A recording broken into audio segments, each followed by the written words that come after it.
We're going to connect the dots for anybody who has ears to hear. Some people are going to want to dispute this, but we're not going to argue with anyone. This is what's going on. There is no Q, there is no anonymous that has any information about this government or anything else that's going on. They have been leading you down a path of lies, all to hide the truth. And here's what's really going on. FEMA has more power than the President of the United States or the Congress.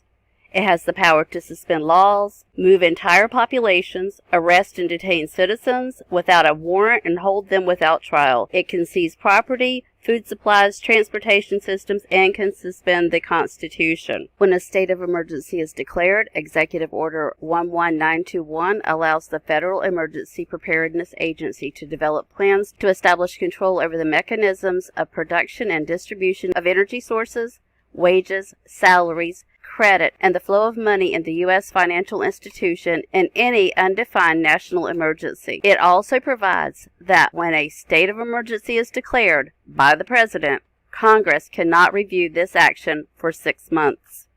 Now, with the understanding that after Trump signed the National Emergency Declaration, FEMA took over. Now, this is March 13th, 2020. Listen to what he's going to say now. This is right after he signed the National Emergency into effect. It is only the beginning of what we're really doing, and now we're in a different phase. This is only the beginning of what we're really doing, because what they're really doing is putting everything in place to start the New World Order. Now we're in a different phase. The different phase that he's speaking of is that he is no longer president, and he has given full power over to FEMA when he signed the National Emergency Declaration. We had some very old and obsolete rules. Those old and obsolete rules are also known as the Constitution of the United States. That we had to live with. It worked under certain circumstances, but not under mass circumstances. Under mass circumstances is being under FEMA rule. They were there for a long time. They were in place for a long time, and we're breaking them down now. They're definitely breaking them down because the Constitution is suspended. And they're very usable for certain instances, but not for this. Because they can't go forward with their plan with the Constitution, our constitutional rights, still intact. To unleash the full power of the federal government in this effort today, I am officially declaring a national emergency. So he is officially telling us in a coded message that we are now under the rule of FEMA, no longer having a president. Fast forward to March 19th, 2020, in the FEMA National Response Coordination Center. Well, Mr. President, Vice President, thank you for being here. Really appreciate your visit to FEMA. I think your visit really, as you indicated last week, by signing the national emergency, has really empowered FEMA. And he just made the declaration that FEMA is empowered, has really empowered FEMA. Fast forward to April 10th, 2020, in plain words, it's been my great honor to have been their president. Past tense. The American people have been so disciplined. It's been my honor to be their president. I've said it before, I'll say it again, I'll say it always. It's been my great honor to have been their president, and it's been my great honor to have been their president. I have a big decision coming up, and I only hope to God that it's the right decision, but it'll be based on the input from a lot of very talented people, very smart people, and people that love our country. Thank you all very much. Thank you. He actually will not be making any more decisions. This group of people that he says will be helping him make decisions are the ones that are making decisions now, because it is FEMA that is making the decisions. And as you can hear in this live briefing, Trump obviously does not know what's going on, because he said, you should have let us know, when Mike Pompeo said, we're in a live exercise. Pompeo says this is a live exercise. And what you'll hear in the background is Donald Trump say, you should have let us know. This is not about retribution. this matters going forward. We're in a live exercise here to get this right.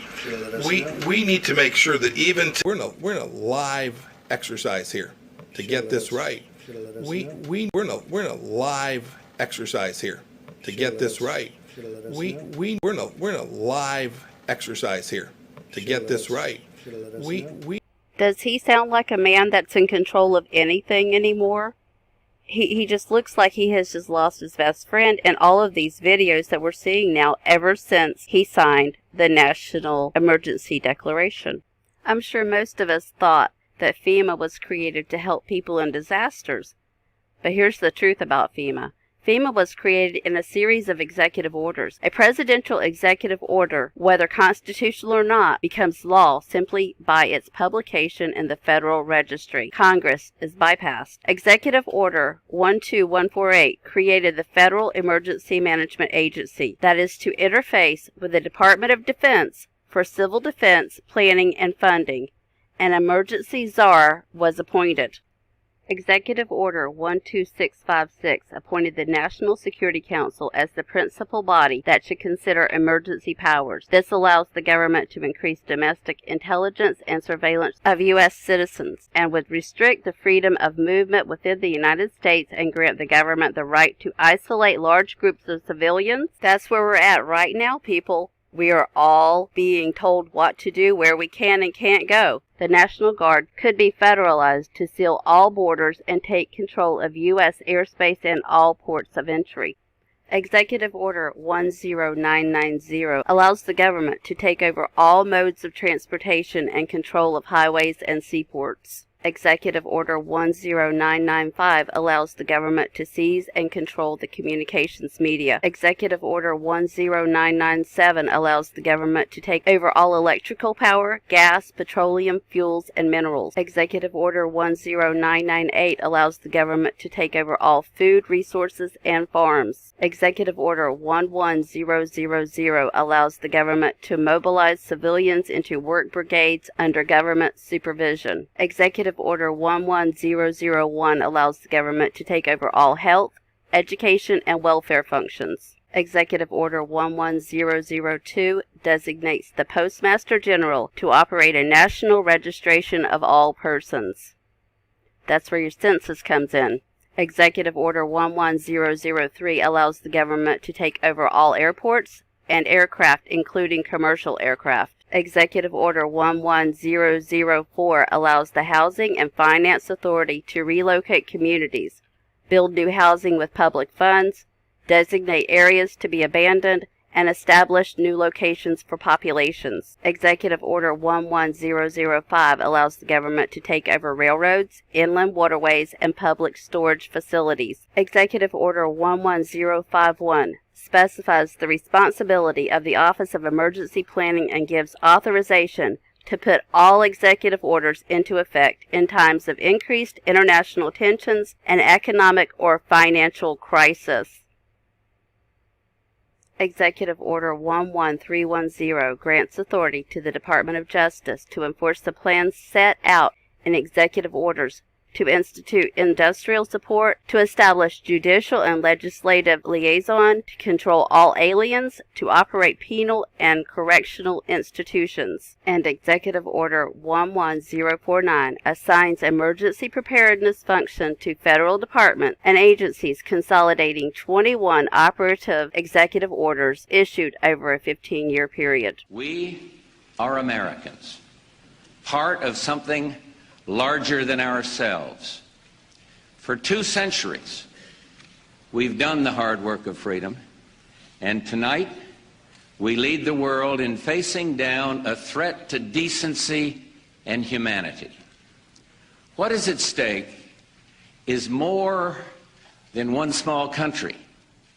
It is a big idea, a new world order, where diverse nations are drawn together in common cause to achieve the universal aspirations of mankind: peace and security, freedom, and the rule of law.